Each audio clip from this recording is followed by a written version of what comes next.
Hello friends, welcome to Sunitha kitchen. ఈరోజు మన ఛానల్లో ఈవినింగ్ టైం అయితే చాలు పిల్లల దగ్గర పెద్దల వరకు అందరూ చాలా ఇష్టంగా తినే పకోడీలను మరింత టేస్టీగా ఎలా తయారు చేసుకునేది ఈ వీడియోలో చూసేద్దాము. నేను ఇక్కడ రెగ్యులర్గా మనం శనగపిండి ఎక్కువగా యూజ్ చేసి పకోడీ చేస్తూ ఉంటాం కదండి. అలా కాకుండా ఒకసారి జొన్నపిండి యూజ్ చేసి పకోడీలు చేసుకోండి. చాలా చాలా క్రంచీగా ఉంటాయి. ఎక్కువసేపు వరకు పిల్లల దగ్గర నుండి పెద్దల వరకు అందరూ చాలా ఇష్టంగా తింటారు.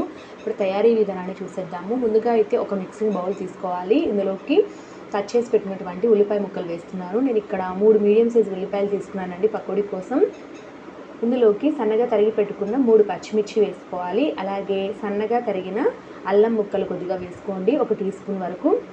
అదేవిధంగా కరివేపాకు, కొత్తిమీరను కూడా సన్నగా తరిగి వేసుకోండి, ఫ్లేవర్ బాగుంటుంది. ఇప్పుడైతే ఇందులోకి 1 టీ స్పూన్ వరకు జీలకర్ర వేస్తున్నాను. అలాగే కొద్దిగా కారం వేసుకోవాలి. మనం పచ్చిమిర్చి ఎక్కువగా వేసుకుంటామండి పకోడీలకి.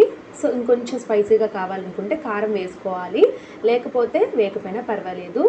ఇప్పుడు రుచికి సరిపడా ఉప్పు వేసి ఉల్లిపాయ ముక్కల్ని బాగా గట్టిగా రబ్ చేస్తూ 2-3 నిమిషాల పాటు బాగా గట్టిగా కలపాలన్నమాట. ఇలా చేయడం వల్ల ఉల్లిపాయ ముక్కల్లో ఉన్న నీరంతా కూడా బయటికి వచ్చి వాటర్ అనేది చాలా తక్కువ పడుతుంది పిండి కలుపుకోవడానికి.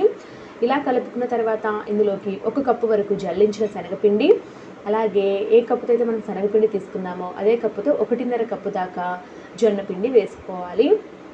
ఈ జొన్నపిండిని నేను ఇంట్లో ఆడించిన పిండి అండి. సో చాలా చాలా బాగుంటుంది అనమాట, క్రంచీగా. మీరు బయట షాప్స్లో దొరికే జొన్నపిండితో అయినా కూడా చేసుకోవచ్చు.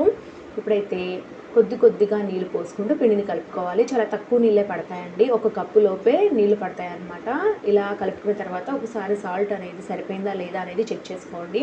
కాస్త గట్టిగా కలుపుకుంటే మనకి పకోడీలు బాగా క్రంచీగా వస్తాయి. లేదు సాఫ్ట్గా తినాలి అనుకున్న వాళ్ళైతే కొంచెం నీళ్ళు పోసి జారుడుగా చేసుకొని సాఫ్ట్ పకోడీ లాగైనా చేసుకోవచ్చు.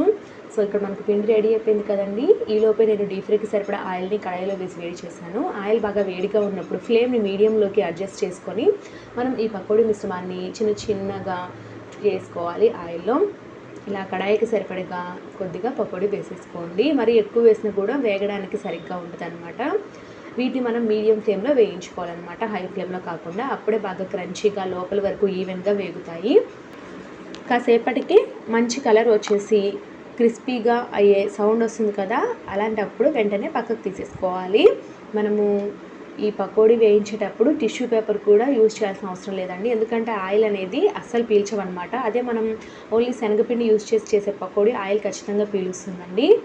చాలా చాలా క్రంచీగా ఉంటాయి చాలాసేపటి వరకు. చల్లారిన తర్వాత కూడా సాఫ్ట్గా తినే కొద్దీ తినాలనిపిస్తుందండి. గ్యాస్ ట్రబుల్ ఉన్న వాళ్ళు పకోడీ తినాలంటే కొంచెం జంకుతారు కదా, అలాంటి వాళ్ళు ఎటువంటి భయం లేకుండా ఇలాగా జొన్నపిండితో ఒక్కసారి పకోడీలు చేసుకొని తినండి. ప్రతిసారి ఇలాగే చేసుకొని తినాలనిపిస్తుంది.